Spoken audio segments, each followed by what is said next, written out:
Listo. Hola, ¿qué tal? Buenas tardes. ¿Cómo están? ¿Cómo se encuentran? Un placer saludarlos en este su programa La Hora PAF. Eh, Mi primer programa del año de La Hora PAF. Ya el año pasado, 2022, por ahí dimos varios programas. Este es mi primer programa de este año, un poquito atrasado, pero pues obviamente deseándoles a todos un feliz año,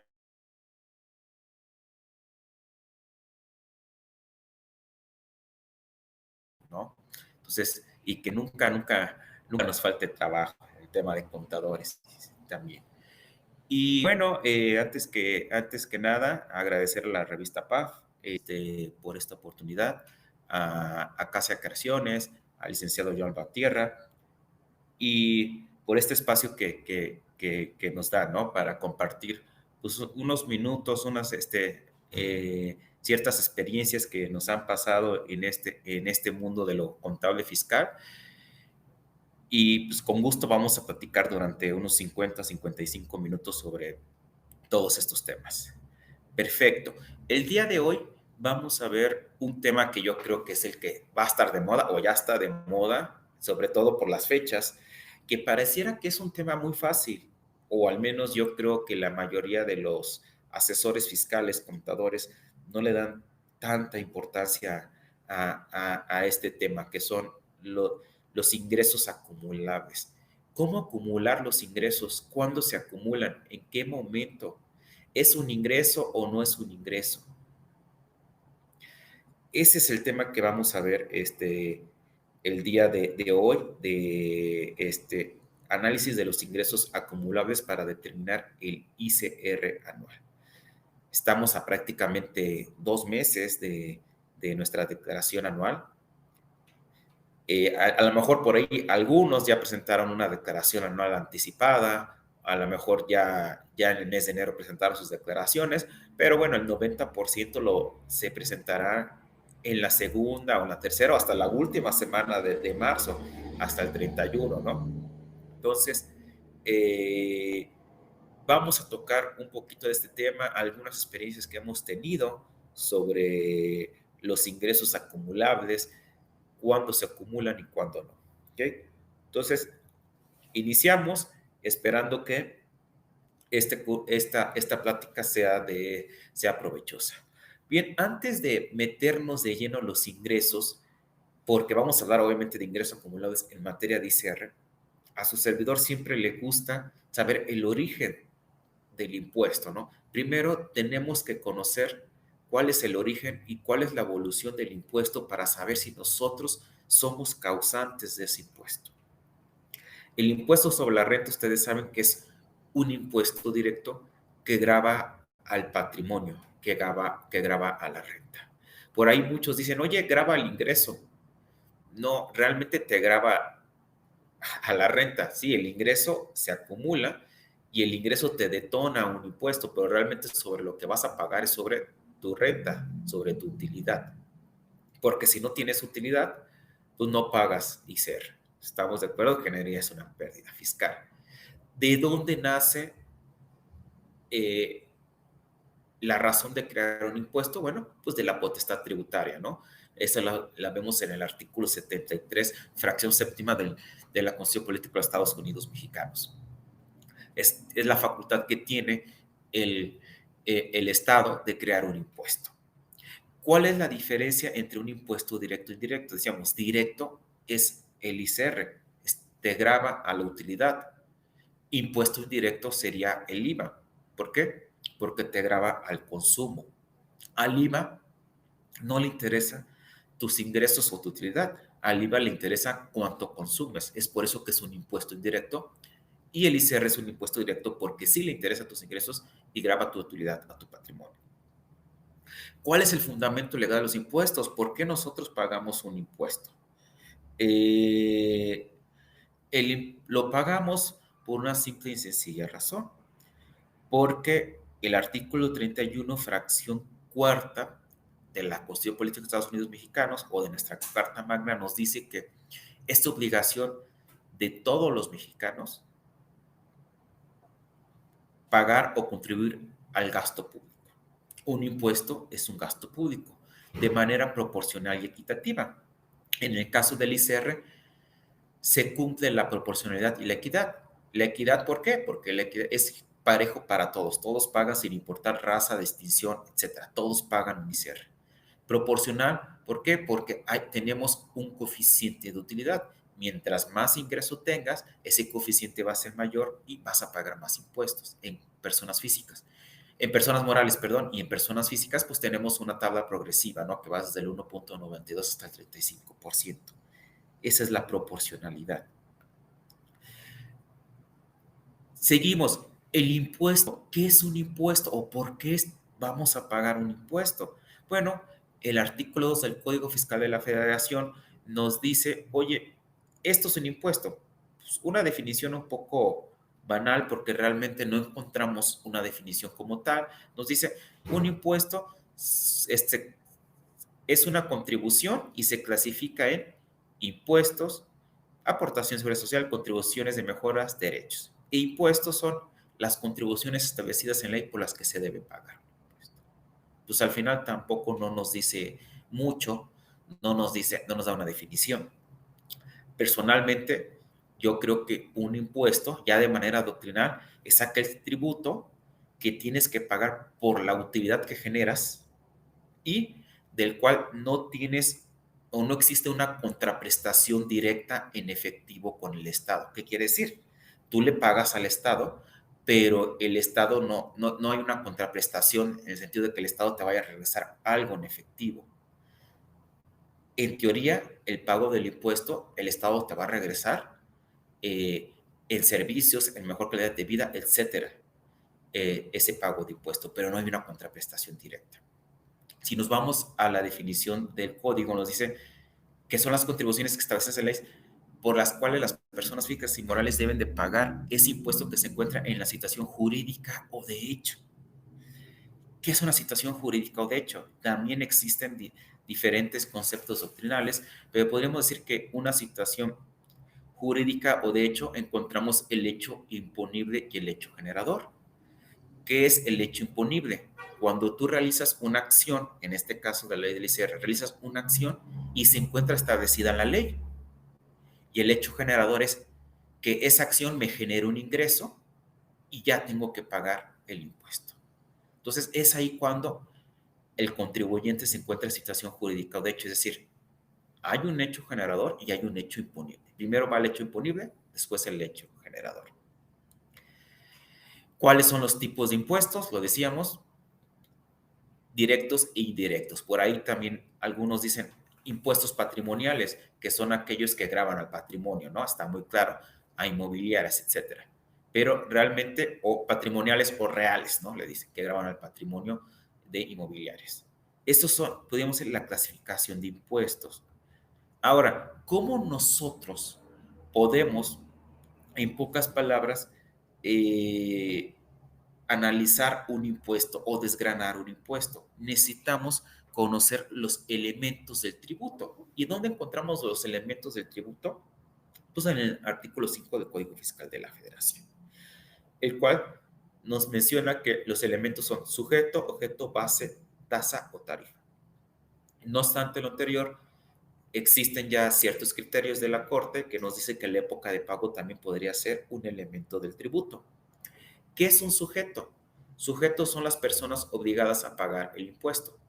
Recuerden que hay un sujeto activo y un sujeto pasivo, ¿no? Sujeto activo es el Estado que recibe el dinero, sujeto pasivo somos nosotros que pagamos, el contribuyente que paga el impuesto. Se dice que el contribuyente que es sujeto pasivo puede en su momento cambiar y ser sujeto activo. ¿Cuándo? Cuando el sujeto activo, en este caso es contribuyente, tenemos un saldo a favor de impuesto, ya sea IVA y CR, hacemos la solicitud de cobro a la autoridad y ahí es cuando nosotros contribuyentes pasamos a ser sujetos activos y la autoridad sujeta pasiva. Es también todo un tema doctrinal. Objeto.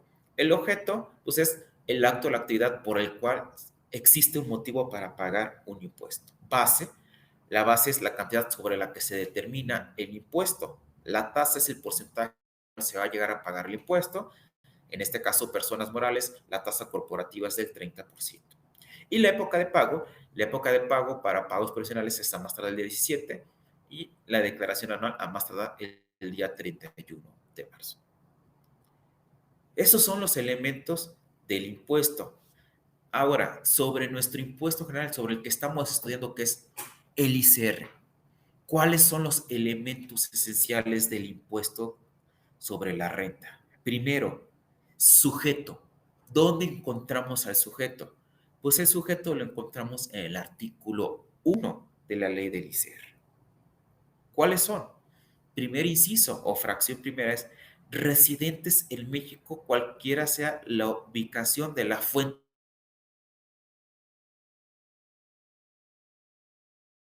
de riqueza respecto de sus ingresos. ¿Qué significa? Nos dice el artículo 1, inciso A, fracción primera de la SRB. Tú, por ser residente para efectos fiscales en México, tú tienes que pagar un impuesto en México. Respecto de de donde sea la ubicación de la fuente de riqueza, es decir, no me interesa que el ingreso lo hayas obtenido en Estados Unidos, en Europa, en Asia, en África. Si tú eres residente para efectos fiscales en México, persona moral, vas a pagar un impuesto aquí, en México, punto. O persona física, vas a pagar un impuesto aquí. No me interesa tu nacionalidad, no me interesa dónde está tu fuente de riqueza, me interesa de dónde eres residente para efectos fiscales. Eres residente para efectos fiscales mexicano, pagas impuesto. Oye, es que también, pero mis ingresos se generaron en otro país. Ah, bueno, de acuerdo al artículo primero, pagas impuesto en México. Ya después veremos tratados para evitar la doble tributación o convenios para evitar la doble tributación del país en donde obtuviste el ingreso. Y ya veremos quién se queda con ese impuesto. Pero en principio tú tienes la obligación de pagar un impuesto aquí en México por ser residente fiscal en México.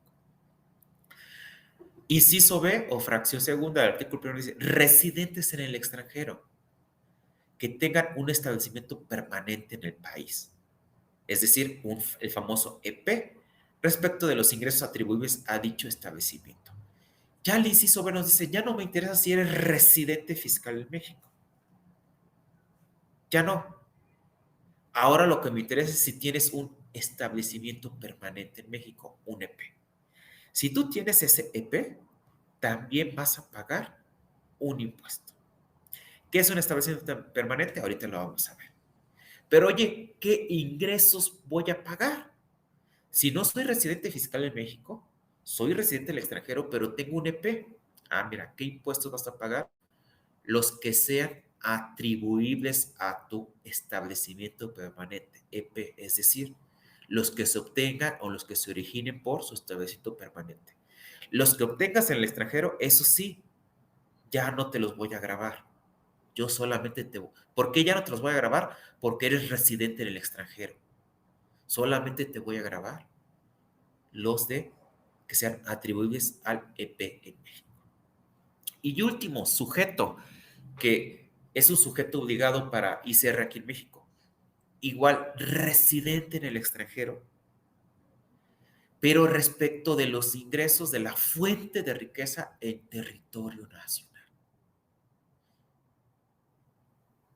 Se da la misma tónica que en el inciso B. Oye, no eres residente nacional, eres residente en el extranjero. Pero ¿qué crees? Tu fuente de riqueza la tienes aquí en México. Y por esa situación tienes que pagar un impuesto. Oye, espérate. Sí, está bien, pero soy residente en el extranjero. También tengo otros ingresos en otro país y soy residente fiscal para de otro país. No me importa, te dice la ley del ICR. Mientras tengas fuente de riqueza en México, pagas aquí. Después vamos a ver los convenios para la doble tributación, para evitar la tributación. Pero a mí, este inciso C, o esta tercera fracción del artículo primero, tiene nombre y apellido. Es título quinto de la ley del ICR, de los residentes en el extranjero con fuente de riqueza en el país. Título quinto totalmente. ¿Okay? Estos son los sujetos obligados a pagar ICR. Primero debemos saber cuáles son los contribuyentes obligados para saber si ese ingreso es sujeto de ICR. Objeto, pues para la ley del ICR son todos los ingresos obtenidos, en principio. No todos graban, pero en principio son todos los obtenidos. Base, es el resultado de los ingresos percibidos menos nuestras deducciones autorizadas. La tasa del ICR para las personas morales es del 30% y para las personas físicas es una tasa progresiva desde 1.92 hasta el 35%. Y la época de pago, decíamos, a más tardar el 17, pago provisional, el mes siguiente, o a más tardar el 31 de marzo para persona moral o el 30 de abril para persona física. ¿Ok? Ahora vamos desgranando rápidamente qué es la fuente de riqueza. La fuente de riqueza es muy claro. No hay una definición en la ley, pero en la doctrina nos dice que la fuente de riqueza es el lugar donde se originan los ingresos. Es decir, lugar donde yo percibo el ingreso, donde se obtiene el ingreso, esa es la fuente de riqueza. ¿Estamos? Punto. ¿Qué es un establecimiento permanente? Lugar donde se desarrollan los negocios de manera total o parcial actividades empresariales o se presten servicios personales. Ejemplos, sucursales, agencias, oficinas o fábricas. Eso es un establecimiento permanente. Y ahí solamente se van a grabar los ingresos atribuibles a ese establecimiento permanente. Muy bien. Oye, pero ¿qué es un ingreso? Porque ya platicamos de ingresos, pero ¿qué es un ingreso? Porque la ley tampoco me define qué es un ingreso o qué debo entender yo contribuyente como un ingreso. Pues es muy claro, un ingreso, de acuerdo a una tesis, a un criterio de la autoridad, un ingreso es esa modificación positiva en tu haber patrimonial. Vuelvo a repetir, cualquier concepto que como cantidad modifique positivamente tu haber patrimonial como contribuyente. Por esa modificación es o se configura un ingreso acumulable, pero siempre y cuando se modifique positivamente. Si no se modifica positivamente, es decir, que sí te genere un ingreso a tu patrimonio,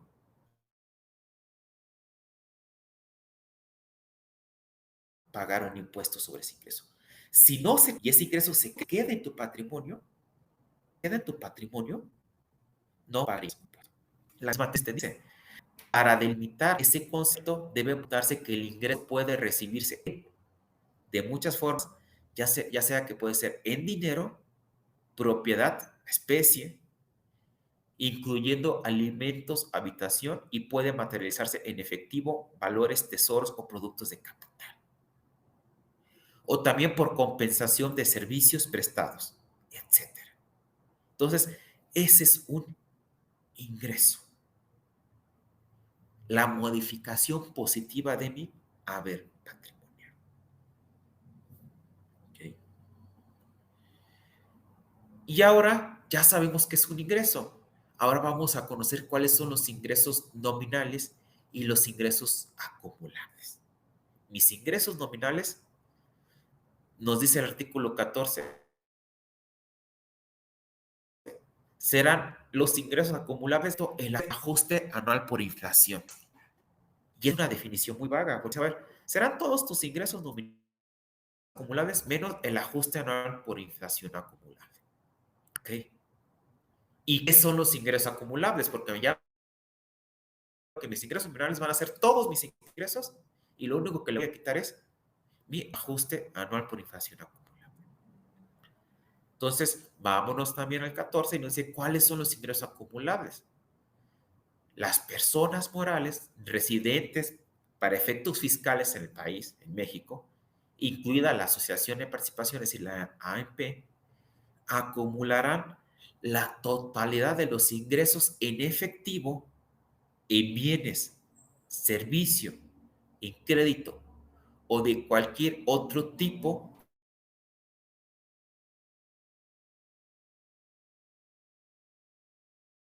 los provenientes de sus establecimientos en el extranjero.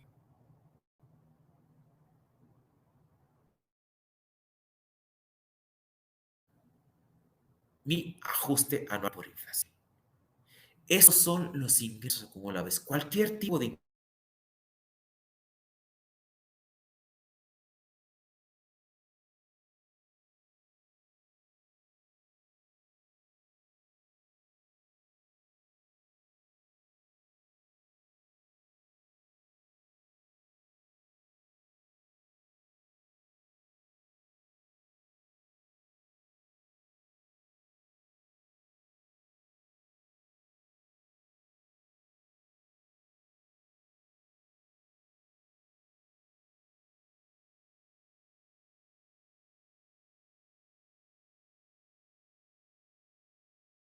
tengo o cómo declaro un pago profesional. Aquí el artículo 14 nos dice cómo se declara. Esta es una tabla gráfica de cómo se calcula un pago provisional.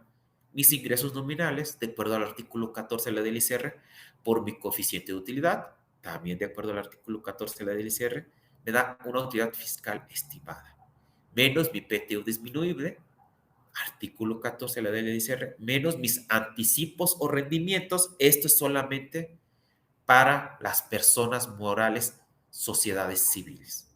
Para las personas morales, sociedades mercantiles, no les aplica el anticipo rendimiento. Recuerden, ¿sale? El anticipo rendimiento es solamente para las personas morales, sociedades civiles. Personas morales, sociedades mercantiles no les aplica o no pueden disminuir anticipos. De hecho, ellos no, ni las personas morales, sociedades mercantiles ni siquiera pueden dar anticipos o rendimientos. Menos mi pérdida fiscal, artículo 56, nos da una utilidad base para ICR por la tasa de ICR, artículo que es el 30%, artículo 9, un ICR por pagar o a cargo, menos nuestro ICR retenido bancario por inversiones, que de acuerdo en términos del artículo 54 de la ley del ICR, menos mis pagos provisionales anteriores, artículo 14, y también de pilón, menos mi ICR pagado por dividendos. Ese ICR pagado por dividendos, de acuerdo al artículo 10, nos dice que son los dividendos que se pagan que no provienen de COFIN, y como no provienen de COFIN, genera un ICR a cargo del 30%. Ese ICR a cargo lo puedes acreditar en la declaración anual del siguiente ejercicio, persona moral, y si no la puedes, y si no te alcanza a acreditarlo, si todavía tienes un remanente, ese remanente lo puedes disminuir en los siguientes dos pagos provisionales, en los siguientes 2 años o en los pagos provisionales siguientes. Ahí es cuando puedes disminuir el ICR por dividendos. ¿Vale? Ahora, ya sabemos que los ingresos nominales se declaran en el pago provisional, los ingresos acumulables en la declaración anual. Pero ¿cómo podemos desgranar o detallar los ingresos? Desde mi punto de vista personal, esta es una clasificación que su servidor realiza, la cual pudieran estar de acuerdo o no, pero a mí me ha servido muchísimo para estudiar o para entender los tipos de ingresos que podemos obtener y que podemos percibir en la ley del ICR, y los cuales no todos son acumulables y tampoco son sujetos. Vamos, ingresos. ¿Qué es un ingreso? Ya lo vimos. Modificación positiva de mi haber patrimonial. Objeto. El objeto. ¿Cuáles son los ingresos objeto? Pues los ingresos objetos los vemos en el artículo 14, lo que acabamos de ver hace ratito. Ingresos en efectivo, en bienes, en servicios, etcétera. Esos son mis ingresos objeto. Son los que la ley del ICR dice, si obtienes este tipo de ingreso, en principio pagas un impuesto. Perfecto. ¿Cuáles son los no objeto? Ah, pues mira, el artículo 16 te dice muy claramente cuáles son los no objeto. Ejemplo, las aportaciones de capital. Esos son ingresos no objeto. Ni siquiera yo, ley del ICR, artículo 16, párrafo segundo, te dice cuáles son los ingresos no objeto. Esos ni me interesa. Ejemplo, aportaciones para futuros aumentos de capital. Esos ni me interesa. Ni me los declares. Porque para mí ni siquiera es un ingreso no objeto. O sea, no grava.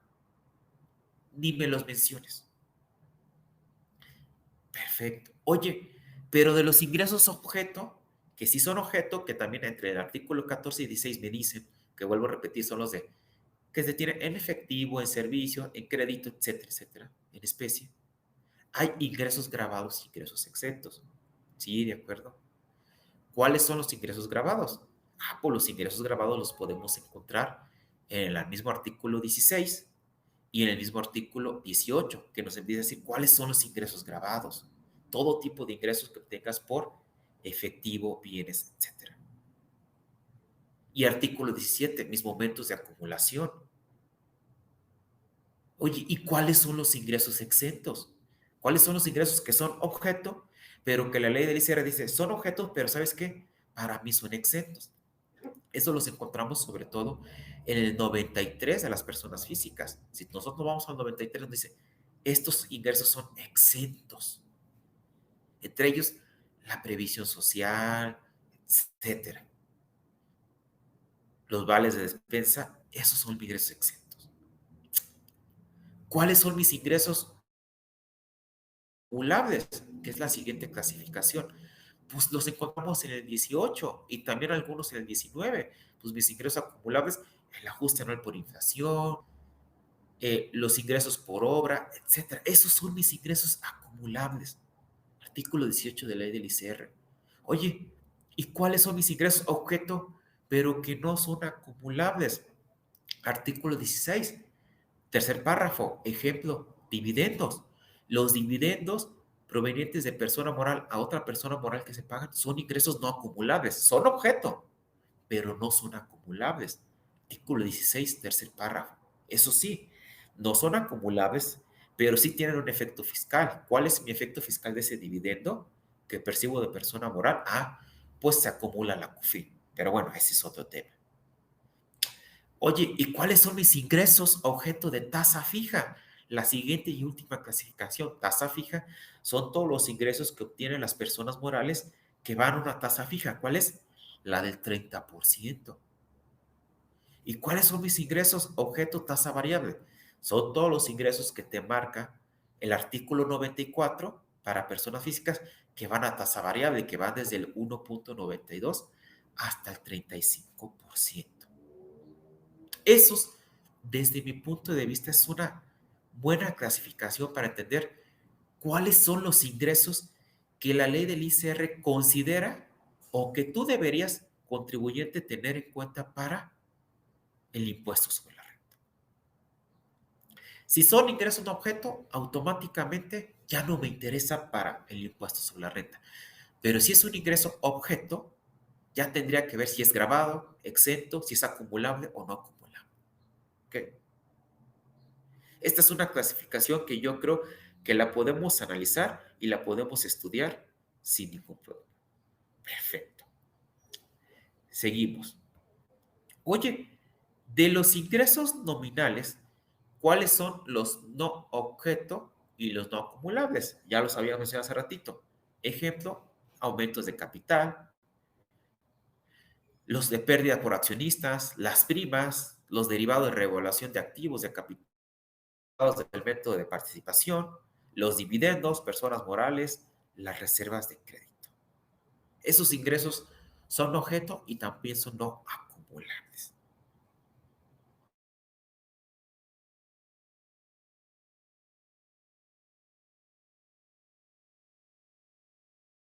De hecho, esta es la temática de este curso. Para los ingresos objeto, que sí son objeto, ¿cuáles son los momentos de acumulación para saber que esos ingresos que son objeto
por ahí creo que hubo una señal se fue por ahí el internet, pero regresamos, nos quedamos en el artículo 17, una disculpa, fallas técnicas, de aquí se nos fue el internet, pero ya estamos regresando. Artículo 17, momentos de acumulación. Nos dicen los momentos de acumulación. Tú obtienes un ingreso en este momento, no cuando se da la facturación. A mí la facturación no me interesa. Tenemos la mala idea, la mala costumbre de que cuando se factura se detona un ingreso y no es cierto. El ingreso se detona en otras circunstancias, ¿sale? ¿Cuándo se detona el ingreso? De acuerdo al artículo 17, el primer caso que suceda como se presenta a continuación. Primero, cuando se expida el comprobante. Es decir, si yo expido el comprobante, sin importar que yo haya cobrado o no, no me interesa si cobré o no cobré. Si yo expido el comprobante, en ese momento se detona un ingreso. Y es un ingreso acumulable para la ley del ISR. Ojo, sociedades mercantiles, ¿sale? Porque la sociedad civil tiene otro tratamiento, ahorita lo vamos a ver. Vuelvo a repetir. Artículo 17, momentos de acumulación. ¿Cuándo se debe de acumular el ingreso para la ley del ICR? Cualquiera de estos supuestos. El que se dé primero no significa que es en orden descendente, no, es el que se dé primero de estos supuestos. Primero, punto, se expida el comprobante, tanto para enajenación de bienes, prestación de servicios o arrendamiento. Si yo expido el comprobante, da igual si lo cobré o no lo cobré. Ya se detonó un ingreso en ese mes y lo tengo que reconocer como un ingreso acumulable. Sociedades mercantiles, persona moral. Segundo supuesto, si se da primero, se envíe o se entregue el bien materialmente. Ojo aquí, si yo ya entregué el bien, la mercancía al cliente, o yo soy una empresa de servicios y ya presté el servicio al cliente, aunque yo no haya emitido la factura, el ingreso ya se detonó en ese momento. Ya hay un hecho generador, ya hay una modificación positiva de mi patrimonio. No me interesa si emitiste la factura o no. El simple hecho de que tú hayas prestado servicio o hayas entregado el material, ya se detona el ingreso.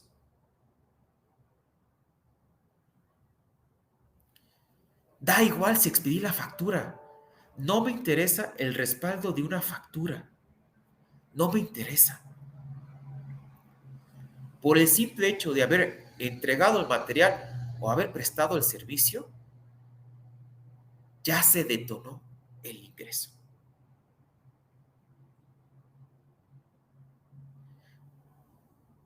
Esa mala práctica o esa mala costumbre, esa mala idea de que, oye, es que como no he expedido la factura, pues no acumulo. No es cierto, no es cierto. Te lo dice el 17 muy claramente, el que se dé primero de los siguientes supuestos. Si yo ya entregué el material, si yo ya presté el servicio, ya se detona el ingreso, ya se debe acumular. La factura, la emisión de la factura ya es secundaria. Ya no es relevante en este momento la emisión de la factura.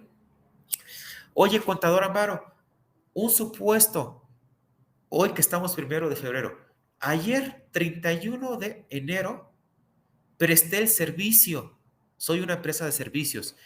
Ayer 31 de enero entregué el material, pero la factura la emito hoy 1 de febrero. ¿Cuándo tengo que acumular el ingreso? Conforme al artículo 17 de la ley de ICR, lo tengo que acumular el 31 de enero, cuando presté el servicio o cuando entregué el material. No hoy que acumule la factura. No hoy.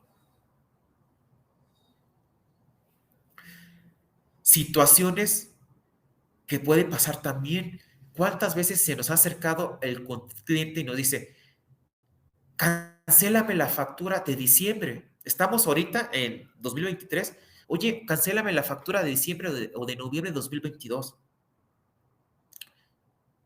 Sí, porque ya no, o sea, reexpídela. ¿Sabes qué? La factura que la emitiste en clave PUE, reexpídela, porque no te la pagué.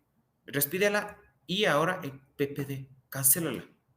Y lo primero que tú dices, "Uta, pues la voy a cancelar, es del año pasado, pues tengo que presentar declaraciones complementarias". No, espérate, espérate. Primera pregunta. Aunque esa factura me queda claro que no te la pagó, ¿ya prestaste el servicio? ¿Ya entregaste el material? ¿Ya es exigible la contraprestación? ¿Ya se devengó? ¿Ya recibiste un anticipo? ¿Sí? Si la respuesta es sí, pues da igual que canceles la factura. El ingreso se detonó en ese mes, no hasta la nueva expedición de la factura. El ingreso está detonado en ese mes.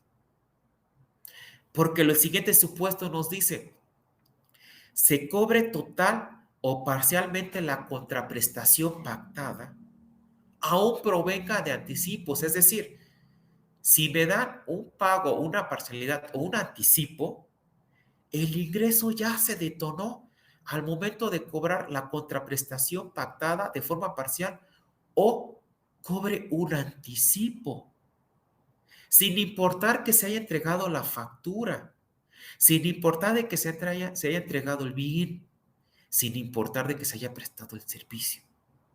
Si yo ya realicé un cobro parcial de la contraprestación que en su momento pacté, o si ya cobré un anticipo, ya tengo que acumular el precio de la contraprestación pactada total. Ojo, no voy a cobrar el anticipo que recibí, ¿eh? No voy a cobrar el pago parcial. Tengo que acumular la contraprestación pactada que yo pacté con el cliente. Si la contraprestación pactada fue de 100,000 pesos y recibí un anticipo de 10,000, yo voy a acumular el total de la contraprestación pactada, 100,000 pesos. Me da igual si emití la factura, me da igual si entregué el material, me da igual si presté el servicio. Cuando se exigible total o parcialmente la contraprestación, el último supuesto. ¿Qué significa esto? Oye, tal vez la contraprestación ya puede ser exigible. Ejemplo, si existe un contrato. Si existe un contrato y le damos efectos fiscales, esa contraprestación ya puede ser exigible.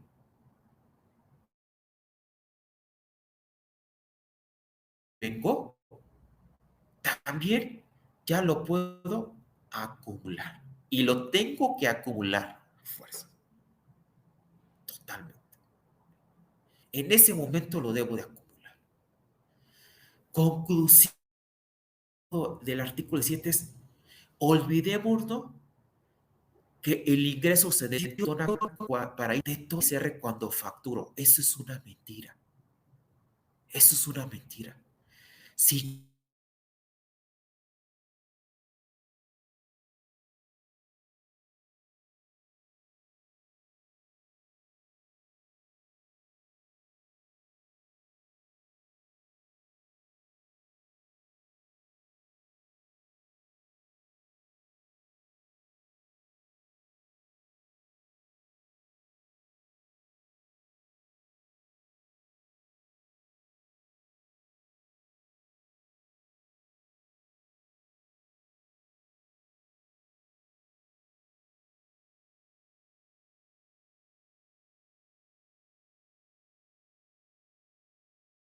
revisa si no has prestado el material, si no has prestado el servicio, perdón, si no has entregado el material, si no has recibido un anticipo, si no has exigido la contraprestación. Si es así, el ingreso se acumuló en ese momento. La reexpedición de la factura, la sustitución de la factura es totalmente informativa ya. Ya no tiene ningún efecto fiscal. El efecto fiscal, el ingreso se detonó cuando se dieron estos supuestos. Asimismo, esto es para las sociedades mercantiles, ejemplo, la sociedad anónima. Pero para las sociedades civiles no. El mismo artículo 7, párrafo segundo, te dice, sociedad del cobro efectivo. Es decir, si yo cobré efectivamente algo o si yo recibí un ingreso en efectivo, en ese momento acumulo. Oye, pero lo facturé. No me importa, es al cobro de efectivo. Al cobro de efectivo. ¿Sale? Hasta que no cobre efectivamente, sociedades civiles, acumulo. Sociedades mercantiles, este cuadrito, por favor, sin importar si emití o no la factura. ¿Ok? De esto podemos nosotros dilucidar que las famosas cartas de invitación que nos envía el SAT, si quieren más adelante, por ahí pidan y hacemos una hora PAF de cartas de invitación y con mucho gusto explico las cartas de invitación y cómo las podemos contestar. Pero esas famosas cartas de invitación o oficios de vigilancia profunda que nos envía el SAT, oye, mira, te hice un match, un cruce de todos tus CFDIs emitidos en el año contra todos los ingresos que declaraste en tu declaración anual o en tus pagos provisionales y no me checa y presuntamente podrías haber omitido algún ingreso, está totalmente erróneo ese cruce. ¿Por qué está erróneo? Muy fácil, autoridad fiscal, muy fácil, SAT. Porque mis momentos de acumulación no es conforme a la emisión del CFDI. No es conforme a la emisión del CFDI. Mi momento de acumulación es conforme al artículo 17 de la ley del ICR. Yo puedo entregar el material en diciembre de 2022 y emitir la factura hasta enero de 2023 y mi ingreso se detonó en diciembre de 2022 cuando entregué el material.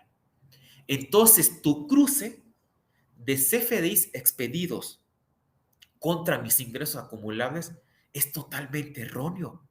Está fuera de lugar. Ni siquiera aplica. Porque el momento de acumulación no son los CFDIs. No me hagas un cruce de CFDIs sin sentido. Primero, autoridad fiscal analiza el artículo 17 y revisa cuáles son los momentos de acumulación por una sociedad mercantil. Si yo presté un servicio en diciembre de 2020 y emití la factura de diciembre hasta enero de 2023, el ingreso yo lo tengo que acumular en diciembre de 2022. Entonces, tu cruce de por CFDIs tiene relevancia cero. Está mal tu cruce. También nos mandan cartas de invitación, oficio de vigilancia profunda por sociedades civiles.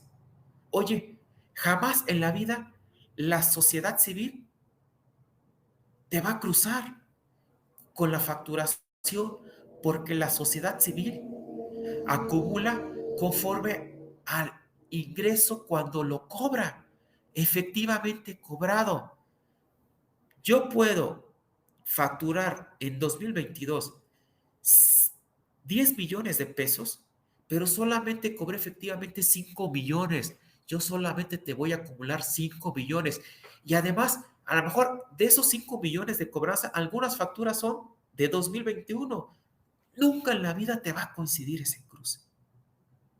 Es tonto que realices ese cruce. Jamás te va a coincidir. Cuando les lleguen estas cartas de invitación a oficio de vigilancia profunda, la respuesta está aquí, en este artículo 17. Momentos de acumulación. ¿Cuándo se tiene que acumular el ingreso? Y no conforme a la facturación, como tú me indicas, a autoridad fiscal. Ahora, el SAT nos da un beneficio, que son las reglas en la resolución miscelánea 324 y 3224 para 2023. Estas reglas nos dicen, es un beneficio fiscal para el contribuyente, y con eso termino, esperando que para su próxima declaración anual, que vamos a presentar dentro de un mes y medio, 2 meses prácticamente, sepamos cuáles son los momentos de acumulación de los ingresos, y no es conforme a facturación. Esta regla nos dice, la 324 y la 3224, que es bastante grande, pero es un bonus. Los voy a explicar así en forma escueta, detallada. Oye, contribuyente, si tú tienes un cliente y tienes productos que se pueden manejar, tienes productos o servicios que se pueden manejar conforme a anticipos, y tienes un cliente y llega y te dice, oye, te doy un anticipo por un producto. Ejemplo, yo me dedico a vender motos, pero el día de ayer en las redes sociales salió la moto nueva de esta marca en Europa, pero a México todavía no llega esa moto. Pero el cliente ya la vio y me dice, oye, yo quiero esta moto. Yo sé que todavía no llega, yo sé que todavía no sabes a cómo la vas a vender, pero quiero esta moto, te doy un anticipo de 50,000 pesos. Conve- Convengamos que para, de manera doctrinal, la diferencia entre un anticipo y un pago a cuenta de, es que el pago a cuenta de o la parcialidad es cuando tú ya conoces el monto final de la contraprestación. O sea, yo ya conozco el monto final, y como conozco el monto final, todos los pagos que me den sobre ese monto final es un pago a cuenta de o una parcialidad. El anticipo es cuando yo no conozco el...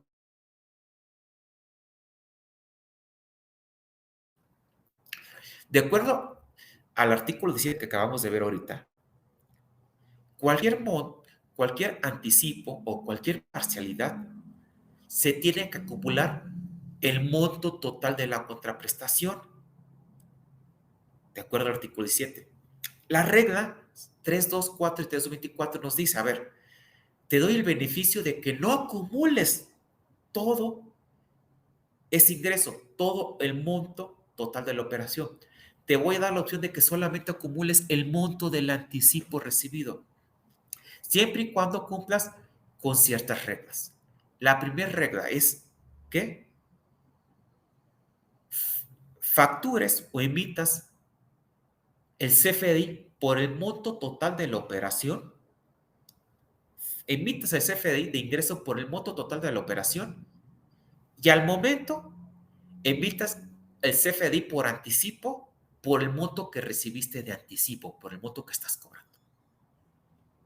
Segundo punto, no hayas entregado el material ni hayas prestado el bien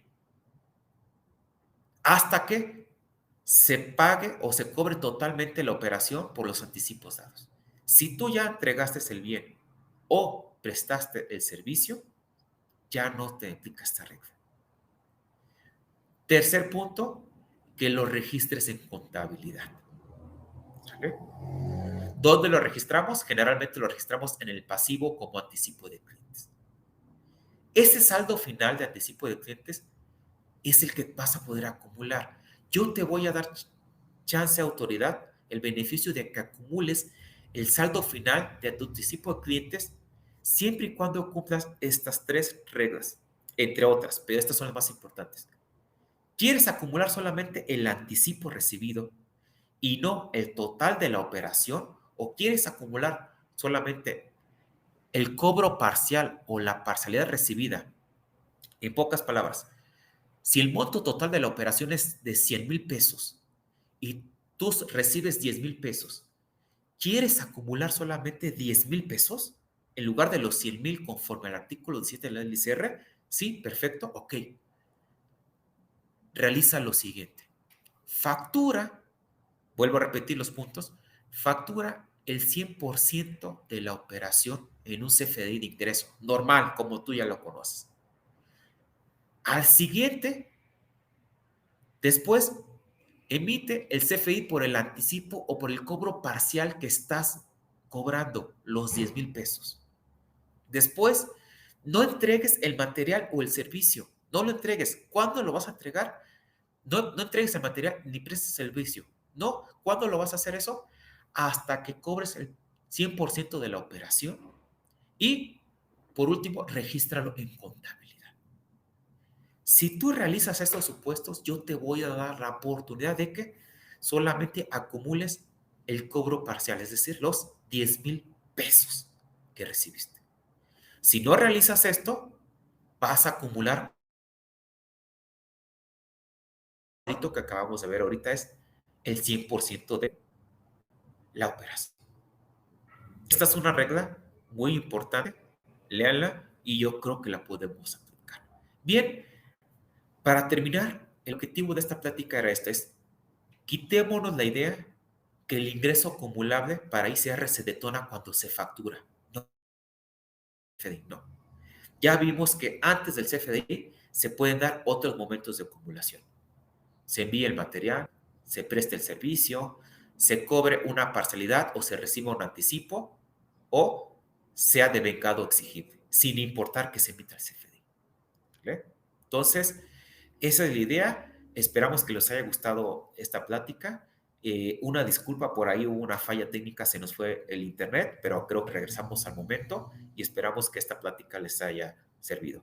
Los saluda su servidor Amaro Torres y nos estamos viendo en la siguiente hora PAF y también ahí en los artículos en la revista PAF. Saludos y buenas tardes.